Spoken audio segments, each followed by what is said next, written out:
અમદાવાદના ઢોરવાડામાં પશુઓના મોત મુદ્દે કોંગ્રેસનું વિરોધ પ્રદર્શન।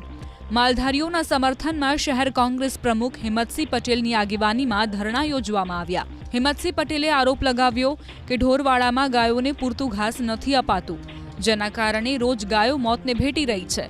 જ્યારે મહાનગરપાલિકામાં કોંગ્રેસ સત્તામાં હતી ત્યારે અનેક રબારી વસાહતો બનાવી, પરંતુ હવે વસાહતોની જમીનો ઉદ્યોગને ફાળવી દેવાઈ, પરિણામે માલધારીઓ જમીન વિહોણા બન્યા। હિંમતસિંહે સવાલ પૂછ્યો કે ગેરકાયદે બાંધકામને લઈને સરકાર ઇમ્પેક્ટ ફીનો કાયદો લાવી, પરંતુ માલધારીઓ માટે કેમ આવી નીતિ અમલમાં નથી મુકાતી?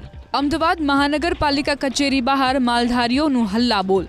ગૌ હત્યા બંધ કરોના પોસ્ટર સાથે મોટી સંખ્યામાં માલધારી સમાજના આગેવાનો મનપાની કચેરીએ પહોંચ્યા અને સૂત્રોચ્ચાર કર્યા। મનપાની ઢોર પકડવાની કામગીરીનો માલધારીઓ વિરોધ કરી રહ્યા છે।